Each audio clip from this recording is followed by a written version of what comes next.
What's happening, losers? We're gonna do a truck walk around in detail: suspension, lights, tent, inside build, all this shit you guys don't care about. We'll go into some detail about things. If you guys have further question about things here or there, just comment and I'll get back to you. All right, so we'll get into it now.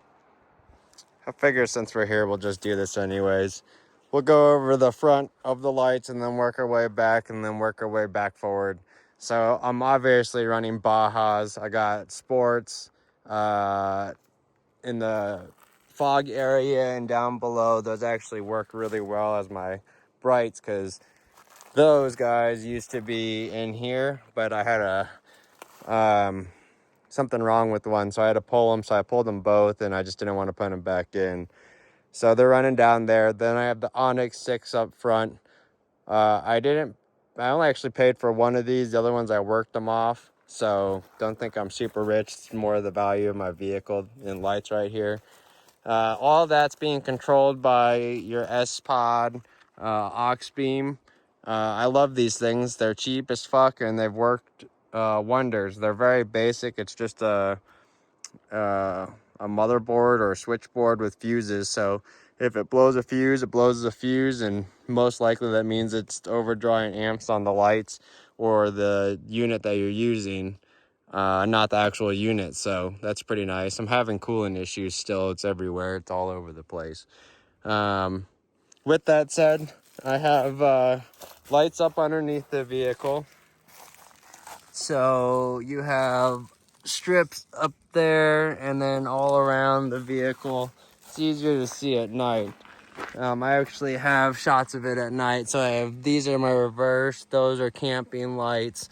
And then I have more camping lights that run up through here that's controlled by the main or the stock switch, the factory. So when that gets turned off, those gets turned off, and when the door opens, it opens. And then I have some red auxiliary lights, which really doesn't not a huge deal. But when I go over the platform, I built a new platform, so I put some lights up under there and then one single one up there, just so at night I can run a red light without having a horrible washout of bright light. So that's a lot of my lights set up. Oh, my fogs are running off the fog switch, the factory fog switch. I like to do my very best to run things off of the factory stuff opposed to adding stuff, but that was necessary because I needed more. So, yep, that's the lighting for you. If you have any questions, let me know. All right, recovery shit. Factor 55, I have a hidden winch mount. I think I don't remember the brand, but I bought it secondhand. Pretty much everything. Oh, look at that guy. Everything I have on this thing is pretty much secondhand, but I have a Harbor Freight 12,000 pound winch in there that I just got done taking apart and maintaining. I've had that sucker for like 12 years. It actually flipped my last 4runner back over. And then I have the SRQ recovery mounts, because we come with some recovery mounts up here. Man, I'm tripping bad. But these guys are thick and they run back to the frame rail too. So if I end up rear-ending someone, that's gonna hurt real bad. In the rear, I just have a old Harbor Freight that I cut off the original recovery point and put a 3/4 inch shackle from Ballistic Fab on there, mounted to the SRQ or the True North fabrication rear bumper.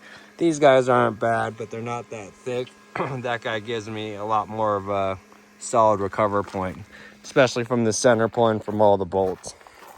So that would be it for recovery and front end stuff. That's major. I guess last thing is that's an RCI skid plate that a buddy of mine, Brian, bashed up. Couldn't really get it back onto his new Tacoma, so I took it and cut 13 inches off of it and made it fit. So, yep, that's doing good. I just realized what my clicking sound is coming from, but we'll go over suspension next. All right, fools. Suspension. ADS front and rear with total chaos uppers, stock lowers. I like the stock lowers because it keeps the vibration of the road. My 80% of my driving is road, so it keeps that noise down, or not the noise down, excuse me, the dampening down, because it's running through a rubber bushing in there.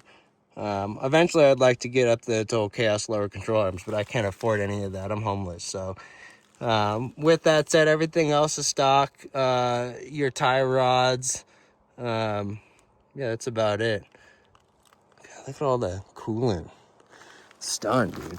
All right, to the rear, Metal Tech lower links, upgraded links, because every once in a while you might hit them.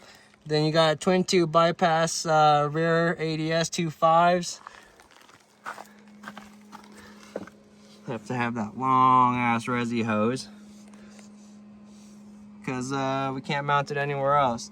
And then I got Duro bumps front and rear, protecting those shocks, because having adequate bump stops helps your super expensive shocks.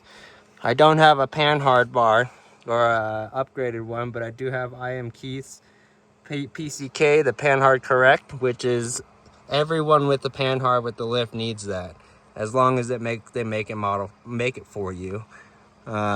Corrects your on-road driving manners and your wheeling too as well, because its axle side is always going to be trying to pull passenger. As you're drooping, it's pulling this way, so the more angled that is, the further it's trying to pull out. Right now it's at a neutral zone, so when it goes down, it's not pulling from the axle, it's just drooping out, and vice versa going up. Yep, lights, ADS. All right, that's for, oh, and then I have Old Man Emu coils. Those are 2897s, which is 380 pounds over stock.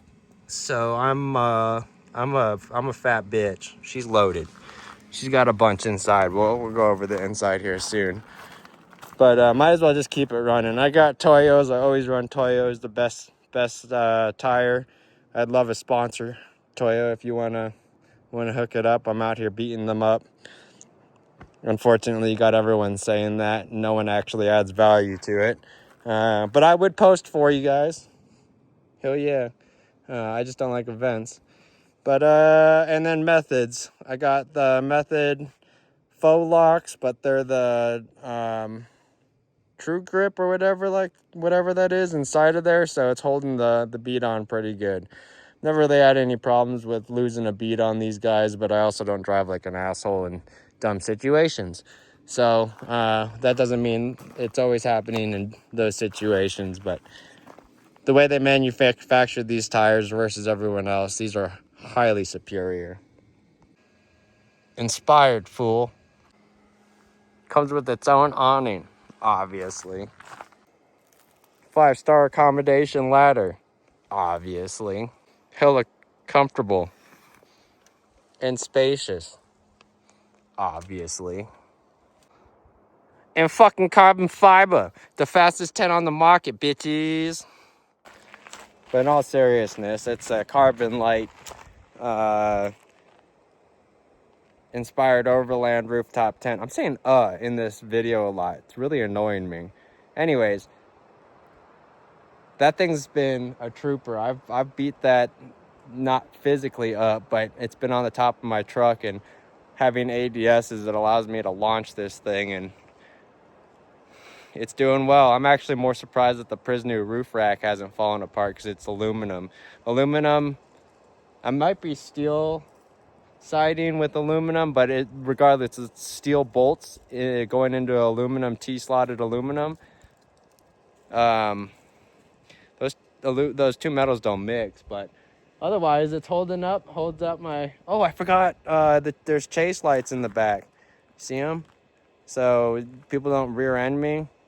It seems dumb, but people are pretty dumb and preoccupied with other shit than driving, so those also came in handy on the freeway when I was helping out Tony and getting people off the slow lane so we could help him repair his tire. Yeah, all right. Adding on to all the outside stuff. Get yourself a trasharoo or a trasharoo of some sort. Doesn't need to be the brand trasharoo, but from my comparison to all my friends' trasharoos, fake trasharoos, mine's way bigger, like 2 times the size, so you can actually fit a whole bunch in there.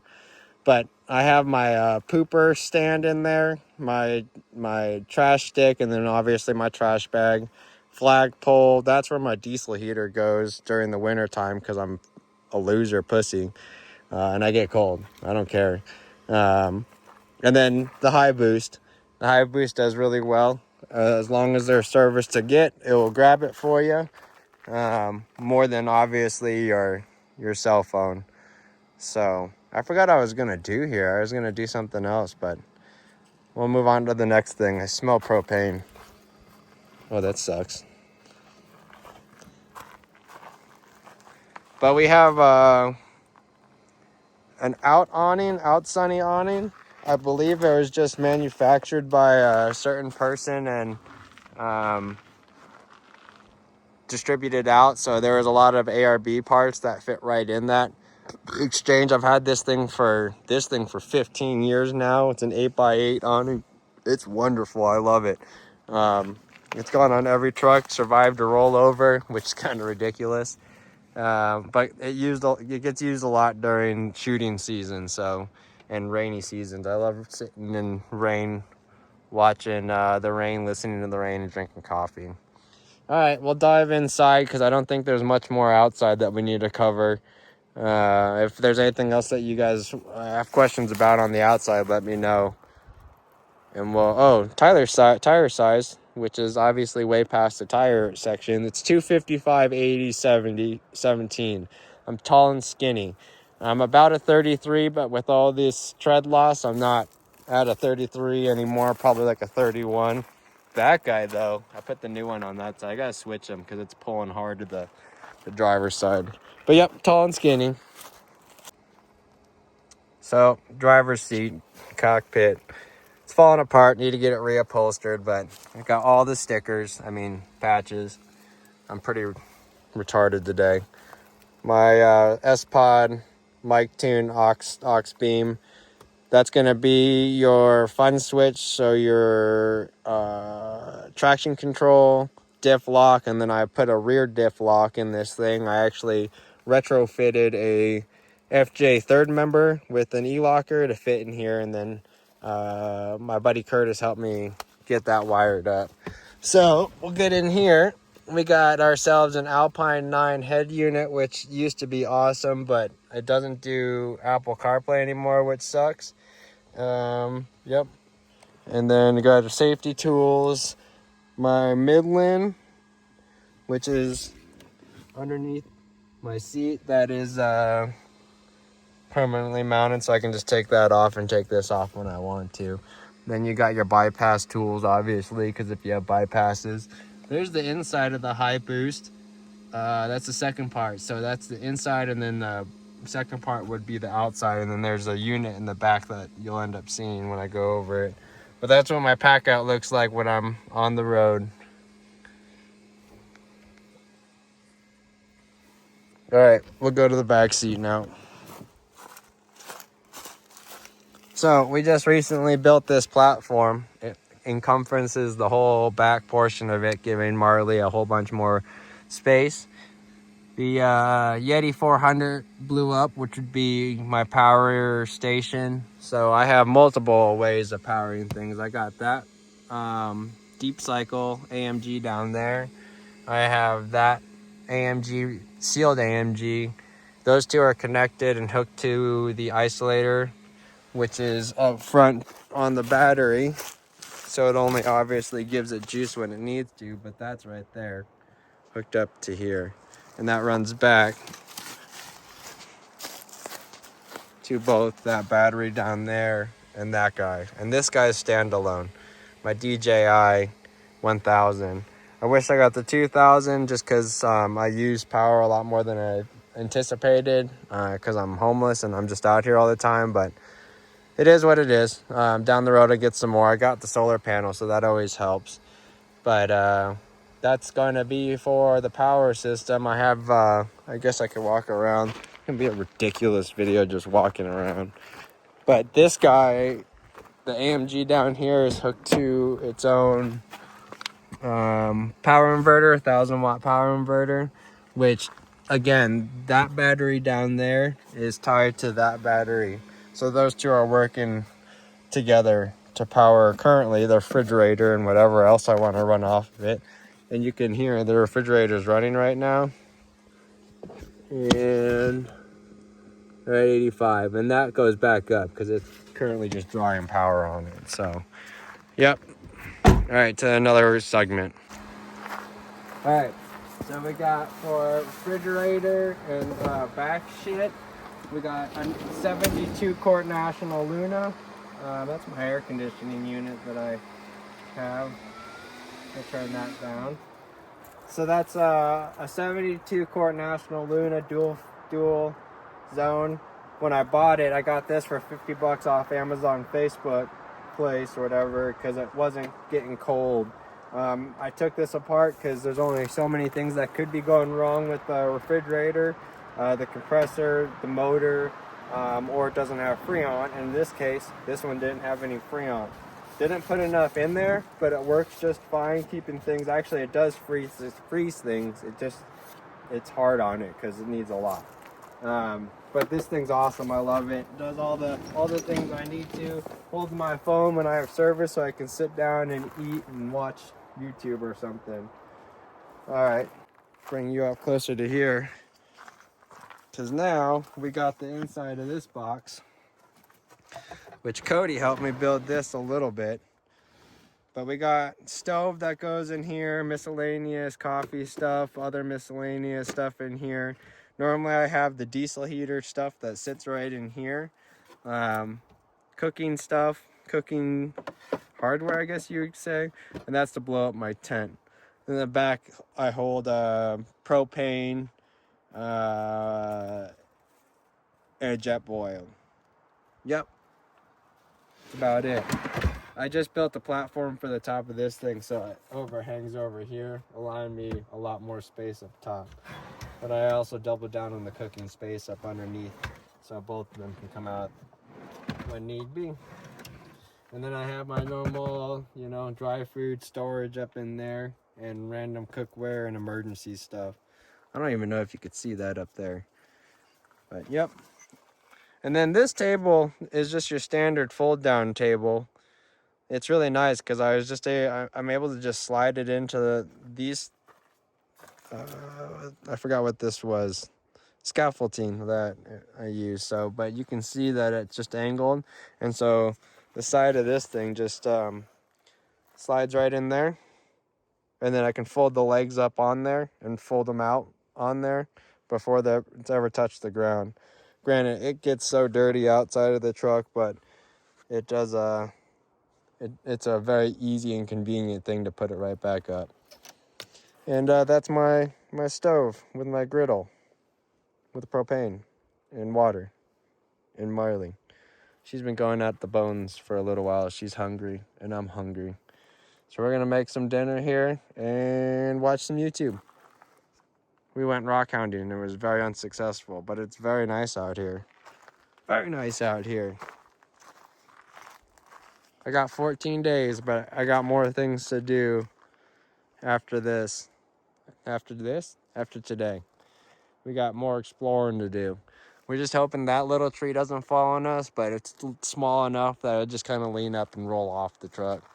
Any of these other guys I'd be worried about though, but we're good. But one thing that sucks is we don't have much firewood around here. That's for sure. It's gonna be chilly. Your boy might die. All right, bye. On a serious note though, if you do have any questions about this piece of shit rig, let me know. How I did things, or if you want to see more in-depth stuff, I'll try to go into it more in depth on the next video just for clarity purposes, if I can't explain it to you in the comments. But it's a very basic rig, just gets you around and allows you to see these kinds of places and explores the explores the fun things. But it's one thing to be nice, tight, and nimble with the setup that I have. It's really shown a difference when going wheeling with a whole bunch of different rigs, where they're just trying to battle the trail, and I'm just kind of making my way wherever I want to go. So the 31s don't help, 33s, but being able to navigate through stuff like I'm a Swiss Army knife is pretty nice. So anyways, let me know if you have any questions. Peace out, homies.